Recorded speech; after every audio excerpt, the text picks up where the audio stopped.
Bom, no vídeo de hoje eu vou estar acompanhado do Gustavo. Ele é um colega meu da faculdade. Ele, inclusive, foi uma inspiração para eu poder criar o canal. Nossa, eu não Uma sabia disso. das. Uma das. E ele tem um canal que é Católico Universitário. Link na descrição. Perfeito. No qual ele gravou alguns vídeos falando sobre teologia e o que a igreja ensina, mas atualmente ele está focado bem em estudo bíblico. É muito interessante. Você quer falar alguma coisa?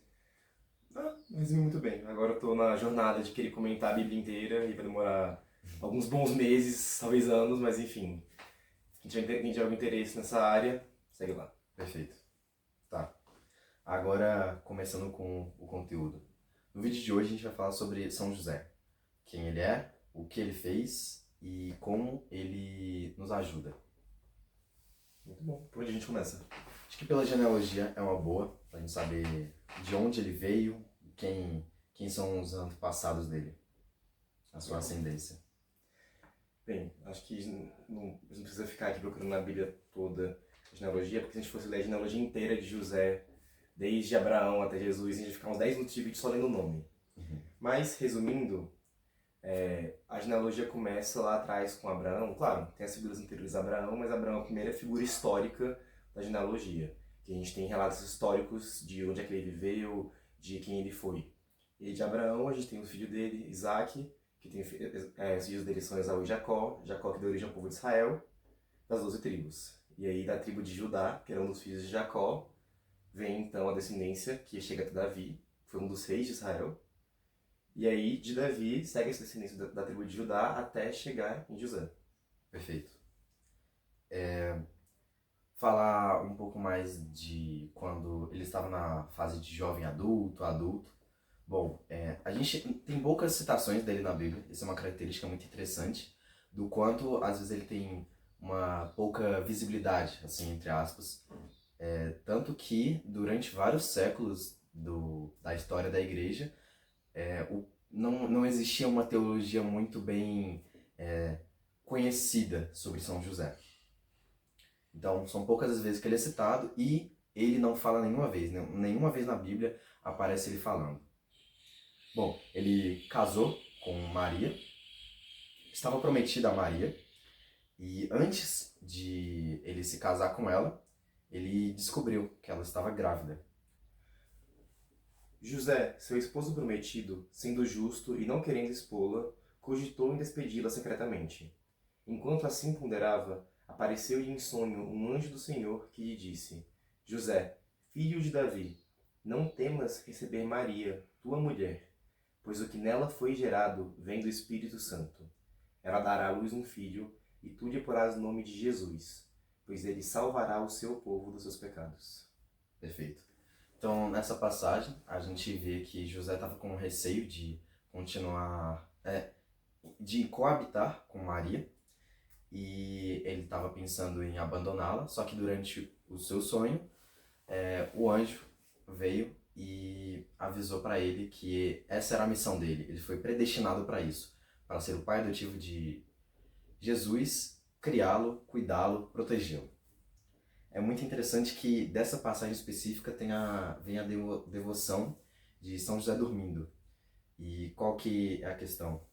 O demônio ele tem muito medo dele dormir, porque não foi só uma vez que aconteceu de que em sonho São José foi avisado sobre algo que aconteceria, que ele deveria fazer, que de certa forma não agradaria ao demônio, né? Sim, a primeira vez que acontece aqui em Mateus 1, né? Logo no capítulo seguinte, Mateus 2, de novo, José vai dormir, depois da visita dos sábios do Oriente, né? E aí, enquanto tá dormindo, que o anjo avisa José que Herodes está querendo matar Jesus para ele fugir. Então, 2 vezes seguidas que Deus faz seus desígnios acontecerem por meio de José enquanto ele dormia. Perfeito. Essa é uma devoção que foi muito popularizada recentemente, nos últimos anos, por causa do Papa Francisco, que ele comentou que é bem devoto de São José já tem muito tempo, e que teve uma imagem específica no quarto dele que era bem parecida com essa. Então fica aí de curiosidade. Inclusive, essa imagem é daqui de casa, é interessante porque meu pai, por ser pai, começou assim ter falta de São José, também que fez do Papa Francisco, mas para ele é muito intenso. Porque essa missão de cuidar dos filhos, que é um desafio muito forte para quem tem a vocação paterna, isso fortaleceu muito a devoção dele a São José. Na atualidade, muitas crianças elas acabam crescendo sem uma figura paterna forte para ser o exemplo delas crescerem, principalmente os meninos que crescem só com uma figura materna que, na medida do possível, vai criar seus filhos, mas a gente precisa de uma figura masculina para saber como um homem deve agir corretamente. E um excelente exemplo de como um homem deve agir é São José. Justo, reverente, humilde, forte, enfim, tantas qualidades para citar, mas essas são as principais.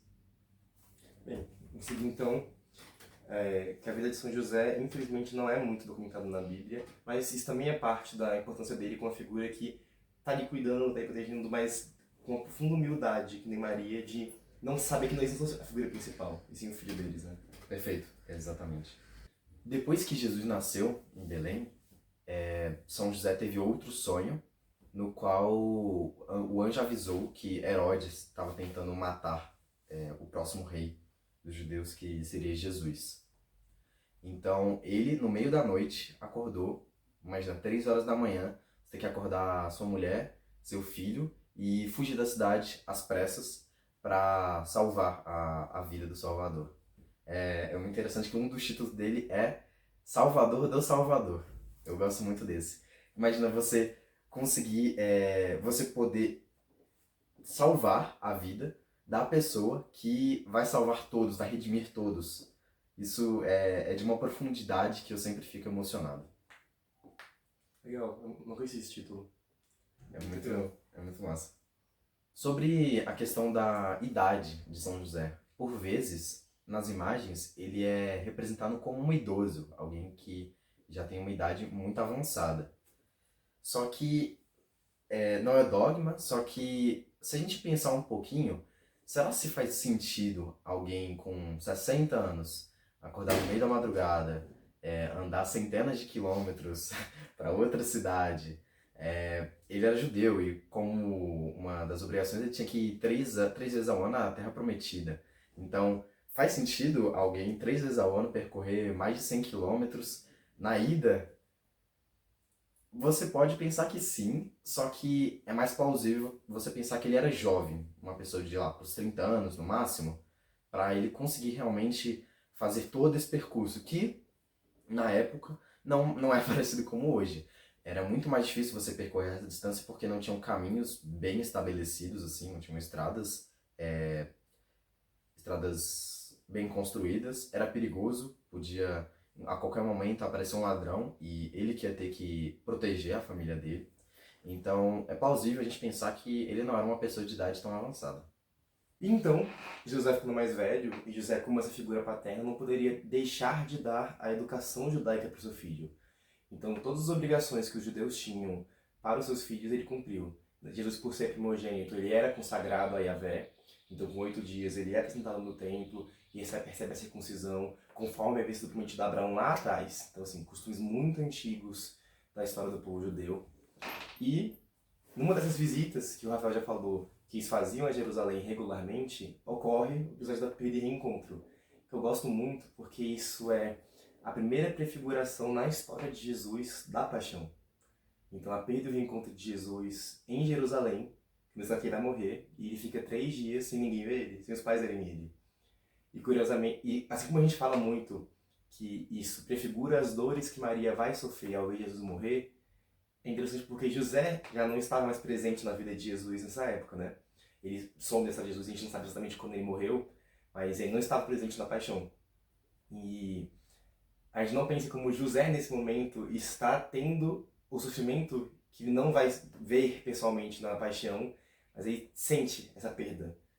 Então, a perda e encontro de Jesus é como se fosse a mini paixão que vai prenunciar, profetizar a perda real que vai acontecer lá na frente, quando ele for morto. Perfeito, muito bom. Maneiro, né? Sabia disso? Não sabia. Pô. Pegou de surpresa, legal. E é muito interessante porque, essa questão de José não falar, quando os pais reencontram ele em Jerusalém, é a mãe dele que fala: Filho, por que agiste assim conosco? Olha, teu pai e eu andávamos angustiados à tua procura. Você vê que Maria age muito falando diretamente para Jesus, isso é como intercessora, e José tá sempre lá com a ajuda dele. Uhum. Quando Deus chama ele age, ele faz, mas de resto, ele tá ali sendo figura paterna que cuida, que vigia, que olha, mas que não tá querendo se impor e sabe exatamente qual é o lugar dele na família, na Sagrada Família. Inclusive, essa é a última vez que José é citado na Bíblia, na perda e o encontro de Jesus. Depois disso, a próxima vez que Jesus aparece é na vida pública já, depois lá dos 30 anos, e José não aparece mais. Muitas pessoas acham que provavelmente José ficou vivo até um pouco na idade adulta, lá para os 20 anos de Jesus, porque afinal de contas foi ele que deu a profissão a Jesus, foi ele que ensinou tudo que Jesus sabia para poder trabalhar. Então, uma coisa que eu particularmente acho que ele primeiro formou o menino Jesus como pessoa, com as virtudes que ele foi crescendo. E aí depois que tudo já estava meio que encaminhado, por amor, ele morreu. E, assim, não é dogma, como eu já falei, mas é uma coisa bem plausível. Interessante, né? Porque, por mais que Maria ainda tinha um papel importante a cumprir até Pentecostes, né?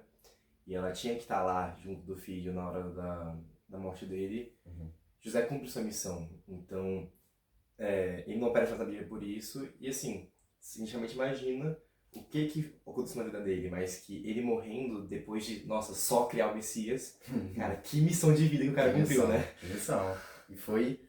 Ele foi literalmente escolhido, não foi um aleatório que, por sorte, virou o pai adotivo de Jesus. Não, assim como Maria, ele foi predestinado para essa missão. Esse foi o vídeo, a gente falou um pouquinho sobre a vida de São José. Nos próximos vídeos eu vou tentar aprofundar um pouco mais sobre algumas coisas específicas. Estou com uns planos bem legais sobre São José. E é isso. Tem alguma coisa para dizer, Guga? Não, é só um prazer estar aqui. Em breve a gente vai lançar um vídeo no meu canal com o Rafael lá me ajudando também. E que começa agora uma parceria muito bacana, porque esse aqui é meu irmão na fé. Perfeito. Que a gente siga junto e possa ajudar também quem estiver assistindo aqui. Muito Até mais, obrigado. gente. Foi um prazer.